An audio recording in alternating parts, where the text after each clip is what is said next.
Bienvenue à toi dans cette nouvelle vidéo où cette semaine j'ai décidé de m'attaquer à l'étanchéité des barres de toit du camping-car. Je te montrerai comment on va procéder. Mais avant ça, on va aller voir Sandra à la chèvrerie du Rocher. Je te mettrai les liens dans la description de cette vidéo et on va aller voir, ça va être l'heure de la traite, c'est 17h15. Je pense qu'elle commence à 17h30, donc tu vas pouvoir venir voir avec moi la traite des biquettes chez Sandra à la chèvrerie du Rocher, et après on s'attaquera, mais ce sera plutôt demain, à la réfection de ce camping-car. Allez, je te dis à tout de suite.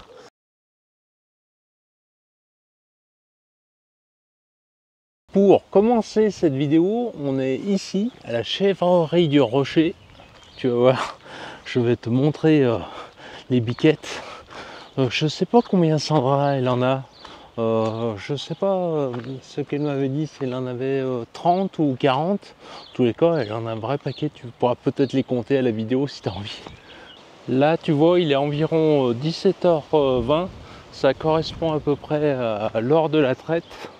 On va arriver, Sandra sera sans doute affairée à la traite des biquettes.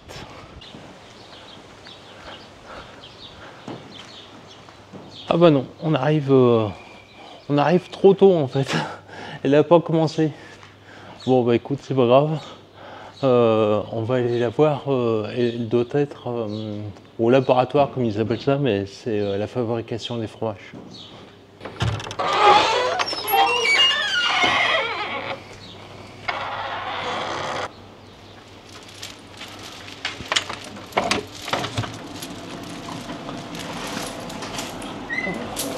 Bah dis donc, regarde.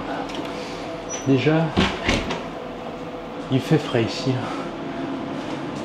Voilà, c'est le fromage qui est là en vente pour le particulier qui vient jusqu'ici, regarde.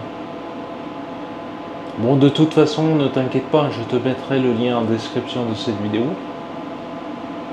Bon, là-bas, c'est comme je te disais, c'est le laboratoire, entre guillemets, hein, c'est l'endroit de la fromagerie où elle fait les fromages. On va pas y aller, hein, évidemment. Il faut être équipé pour aller là-bas, tu vois. Elle a même en dépôt-vente, tu vois, quelques bières. Ah, regarde aussi, punaise. Ça va t'intéresser. Elle fait des savons, des savonnettes, tu vois. Je les utilise mon camping-car, franchement, c'est hyper bien dans le sens où tu n'as pas besoin de beaucoup d'eau pour rincer. C'est pour ça que c'est pratique en camping-car. Il y a du miel, du rucher, danoisin également. Moi, je te mettrai tout ça, tous les liens en description de cette vidéo. Tiens, tu veux du maïs un peu? Oh là là, oh mais t'as faim? Mais tu manges comme si t'avais faim. Et t'as pas mangé de l'herbe cet après-midi? Hein? T'as pas mangé de l'herbe?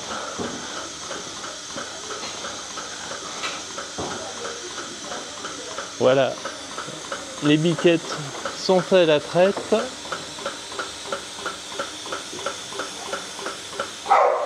Bon, il y en a une qui fait de la résistance, hein. Mais non, mais j'ai plus à manger, ma belle. J'ai plus à manger. Tu sais qu'elles ont toutes leur nom, hein, ici. Hein. Sandra, elle aura toutes donné un nom. Hein. Elles sont toutes ici, qui attendent leur tour, regarde. Si madame veut bien se donner la peine de descendre et de céder sa place, ouais. Madame se fait les ongles. Hein.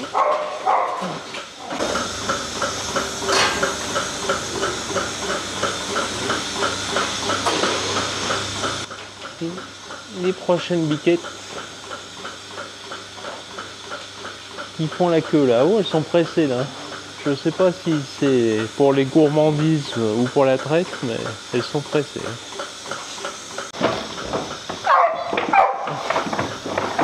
Ouais, ça se bouscule, ça se bouscule.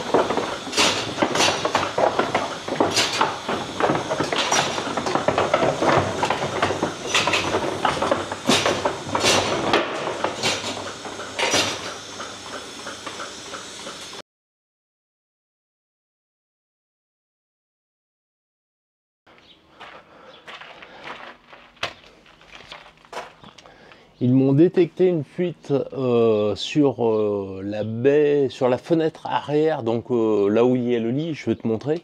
Mais comme je suis moyennement sûr de leur diagnostic, je vais moi également renforcer l'étanchéité au niveau de la galerie. Je vais te montrer aussi, c'est là où on va faire les travaux aujourd'hui. Peut-être que je les ferai pour rien, mais c'est pas grave. Au moins ce sera fait parce que ils ne vont pas me le faire. Ils vont me changer uniquement le joint de la baie et que je m'estime déjà heureux parce qu'ils m'ont trouvé un rendez-vous car visiblement ils étaient pleins. Donc là ils m'ont trouvé un rendez-vous, tant mieux. Ça, avant de partir en vacances comme ça, je suis là. Comme ça, avant de partir en vacances, le joint d'étanchéité de la fenêtre sera changé et moi j'aurai fait les travaux de renforcement, ce que j'appelle du renforcement, car je pense que c'est pas de là que provient la flotte, mais on ne sait jamais. Comme la galerie de toit, je vais te montrer, il est au-dessus de la fenêtre, ça mange pas de pain. Enfin si, ça m'a coûté, comme tu vois, une cartouche de Sika. C'est moins pire qu'une fuite, hein.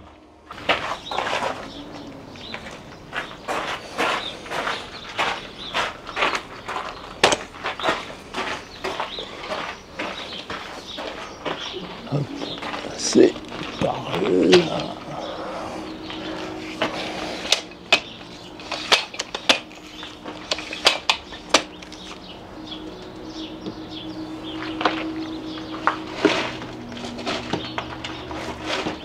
On va commencer par le côté droit, donc potentiellement ce n'est pas à droite que ça fuit, c'est à gauche, mais bon. Ah, là ça paraît plus facile. On va voir si c'est réalisable des deux côtés.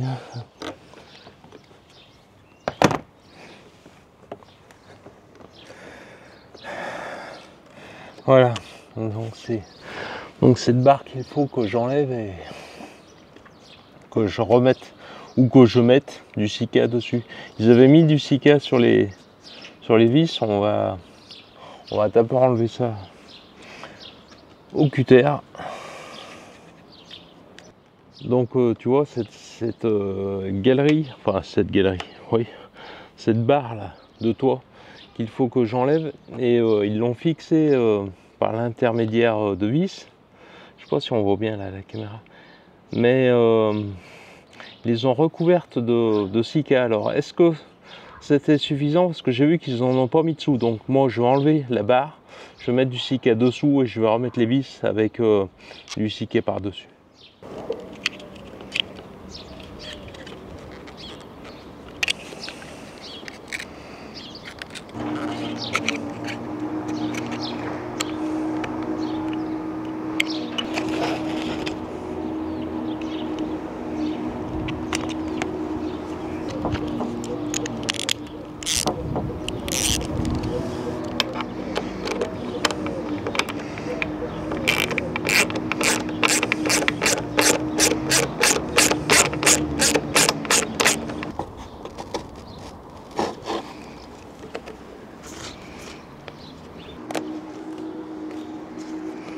Donc il ne me reste plus qu'à y recoller. Tu vois, je mettais mon espoir dans... Enfin mon espoir, je me disais que voilà, si ça pouvait fuir ici, ça aurait été pas mal parce que du coup ça pouvait se détecter. Mais malheureusement, heureusement ça a été fait comme il faut. C'est-à-dire qu'il y a du joint, il y a du Sika dans les trous et la barre de toit est collée réellement. Moi je pensais qu'elle n'était pas collée, qu'elle était juste fixée. Là je me disais je vais enlever ça et mais non. Bon bah tant mieux. Mais bon du coup maintenant je vais quand même remettre les vis avec du Sika. Du coup heureusement que j'en ai acheté. Alors voilà, j'en ai fait un. Il en reste encore 3. Bon effectivement maintenant que j'ai vu que c'était bien posé, c'était pas... Enfin, ils avaient bien mis du Sika dessous, que les vis étaient bien dans le Sika et tout. C'est vrai que je pourrais ne pas faire les 3 autres maintenant. comment être sûr que les autres sont également en bon état, si ce n'est de les refaire. Et puis bon, j'ai tout le matériel sur le toit, regarde. Tout est prêt maintenant, donc bon, laisse tomber, on va faire les autres. Allez, c'est parti. Alors, tu vois, j'ai bien fait de démonter derrière, parce que derrière, c'est pas la même histoire, tu vois. Là, j'ai enlevé la plaque, je vais te montrer. Elle était collée, hein. Il y avait du Sika dessous, mais ça c'est... En fait, c'était déjà décollé, hein. J'ai pas forcé du tout pour y décoller. Alors devant, du coup, maintenant, fait chier, j'hésite. Je me demande... Ça, c'est le téléphone, hein. Ça sonne toutes les 2 minutes, ou 1 minute environ. Donc, mais bon, allez, bon, vu que c'était collé et que ça bougeait pas, que j'ai tiré dessus, on va dire que c'était encore assez résistant, mais je me demande si j'aurais quand même pas dû forcer plus pour essayer d'y décoller. Attends, bah, du coup, je vais te montrer là-haut. Voilà, donc là, tu vois, bah, la patte, enfin, ça s'est complètement enlevé, hein. Alors, ouais, là-bas, c'est vrai que ça fait chier, là. Mais bon, ça tenait bien, hein. J'avais essayé de passer le cutter et tout, j'arrivais pas d'y enlever. On va dire que c'était bon, hein, mais... Ah, tu vois, maintenant, j'ai un doute. Par contre, là où j'ai... Du coup, ça me donne raison, c'est que vraiment, de ce côté, tu vois, j'ai bien fait d'intervenir par prévention, parce que du coup, ben, j'y ai trouvé décollé. Alors, je vais recoller au Sika, et puis derrière, la baguette, je t'explique même pas. C'est un véritable désastre aussi, hein, au niveau de l'étanchéité. Je me demande si je devrais pas en profiter pour cocher du Sika là pour refaire la baguette, mais bon, ça continue. Je vais refaire l'étanchéité complète de ce camping-car. Il a 7 ans et déjà tout mort. Tout mort. Tout mort.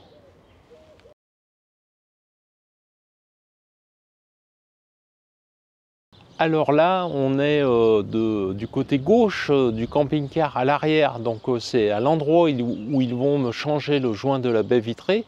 On n'est plus au même endroit et c'est plus le même jour. Je t'ai pas filmé la réalisation des travaux, mais je vais te montrer à la caméra ce que j'ai fait. Donc tu vois, j'ai retiré les fixations là, de la galerie et donc j'ai mis du Sika dessous. Et j'en ai mis sur les vis et j'ai tout refixé ça. Donc évidemment, j'ai fait ça derrière et devant, enfin sur les 4 points de la... Moi j'appelle ça une galerie, mais c'est plutôt une barre de toit, hein. Je te montre, je ne sais pas à quel endroit on va mieux voir, parce que je réalise un petit peu le tournage en aveugle avec la perche et ma caméra au bout. Pendant ce temps-là, Séverine est en train d'équiper le dôme géodésique d'un grillage. On va faire un poulailler amovible et déplaçable, comme tu peux le voir. On recycle le dôme géodésique.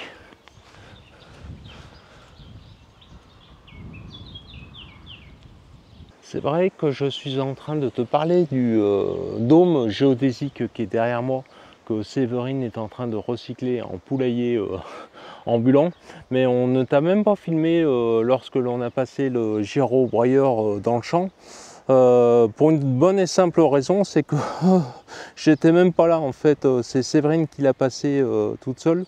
Donc là, moi je suis en train de passer un coup de débroussailleuse le long du mur là, comme tu vois, là où on n'a pas pu passer le dôme géodésique. Allez, je te filme ça tout de suite et puis je te reprends tout de suite après.